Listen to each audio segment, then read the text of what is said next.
Okay, so I've put this video together to explain to you why potentially you're swimming slower and how to swim faster, more efficient, swimming longer, injury-free. How do we do it? Okay, so when I was taught to swim, first of all, I was taught to look forward, put my chin on top of the water, hold a float, and kick my legs. That was the very first thing that I was taught. Even before I started moving my arms, kick your legs.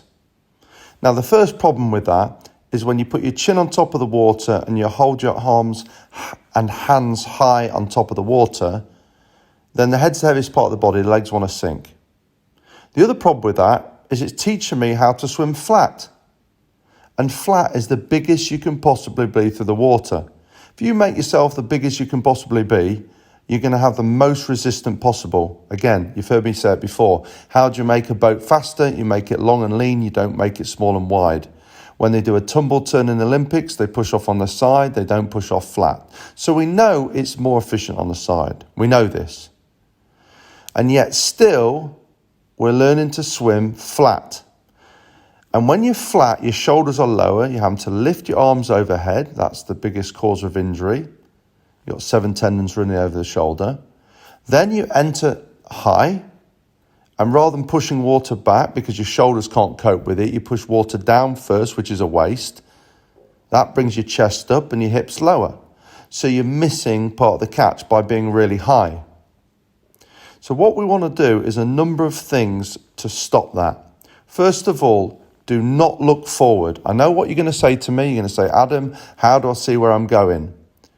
But you can sight separately to see where you're going. If you want to see 2 meters in front of you, it's going to come at a price. You need to know this.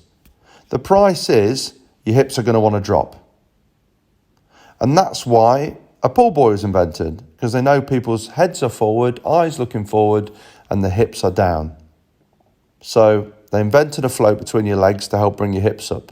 That's why a wetsuit is created with buoyancy. That's why the buoyancy shorts. That's why there's boots that are buoyant. They know it's an easy market because people are looking forward and the hips are sinking. So if you put your head down and you swim on your side, you create a different position which can bring the hip up to the surface and you never need a float between your legs. So you get natural buoyancy. You have to learn how to do it, which is why Ocean Walker Vimeo teaches you how to do that, my online coaching series. Drop your arm at 45 degrees, pops the hip up, and then you have natural elevation of the shoulder. So what you can see in these videos is I'm sweeping in a semicircle. So I don't have to lift overhead because I've got natural elevation. I sweep round the side. And what that does is protect my shoulder. It's really effortless. So it means you don't get tired. You're not engaging muscles that you don't need to use. We're a machine at the end of the day. We've got so much oxygen. We don't want to overactivate our muscles that are unnecessary to be used. So we want to use the minimum amount of energy to swim from A to B. And if you're doing triathlons or open water swims, you want to be saving energy, this is what you want to do. So this sweep, this recovery arm, does not have to be aggressive. It can just be lazy, effortless. Lazy is the same as effortless. And you sweep it in a semicircle to open up the shoulder. Then what you do is when you're about to enter, which you enter, by the way, with the elbow higher than the forearm and hand. The reason you do that is you want to send the arm down into the water so you don't get a big splash under the elbow. When people get a big splash under the elbow, that's because they're driving the arm into the water, the hand pops upwards and the elbow is lower than the hand. If you're swimming with your hand higher than the forearm and elbow, then it's like you're climbing uphill. You're then going to have to figure out how to push water back because that's how we go forward. And the likelihood is you'll push water down unless you're super flexible in the shoulder. And that's just a waste. The way you can see if you're pushing water down is you'll have water coming through the fingers. You can see it. If you look at someone underwater, do you see the push down of their hand and see bubbles coming through the fingers? That means they're not pushing water back. And then eventually, when they get to 40, 45 degrees, you'll see no bubbles and they'll push water back. Now, when you're on your side with your arm lower, water passes over the top of you. It's not like being flat with your arms lower where it would hit you in the chest. It's a different body position. So having the arm lower, you're going to be gliding downhill. It's going to be easier to pull water back. It's going to help your hip go higher. And if your eyes are looking down, head down, it's going to take pressure off your neck, and that's going to help you swim more downhill. So that helps you bring the hip up. You then don't need a pool buoy or wetsuit or any of those things to help elevate the back end. A lot of people ask me, so how is your hip so high? How can you swim in slow motion and still be on top of the water? And that's because I've got my arm lower, my head down, and I'm swimming like I'm swimming over a cliff, downwards. The sensation is downwards, but what you see is a nice straight spine. As you can see us both here, swimming arm for arm. And what we're doing here, by the way, is we're syncing arms for timing. So we're swimming together to match each other so we can feel the rhythm and the timing. And there's a roll and kick and pull, which is the sequence. Again, check out Ocean Walker Vimeo how to do it. So by doing the roll, kick, pull, we get on our side, we pull less body mass, we maximize the rotation and therefore glide, which is why you see that momentum. And by getting that momentum, you're saving potentially 2 strokes in between. So you're saving a lot of energy by doing it this way. Sweeping low to the top of the water, you don't have to rush that. And the kick is just getting me onto my side. What I'm not doing is lots of kicks for balance. And also bearing in mind up to 10% of your leg kick actually benefits you. So if you're kicking lots, you're just burning energy. You need muscles to use in your legs, you need oxygen, that's going to waste energy and you're not going to get that same benefit, particularly when you swim longer. And if you think you're doing a triathlon or Ironman, you want to be saving those legs, you don't want to wear them out. So we do a nice little flick to rotate you on your side, to create that spiral, and then you get momentum and glide as a result. And this means that you're going to save energy, you're going to swim longer and faster, and that is an absolute fact.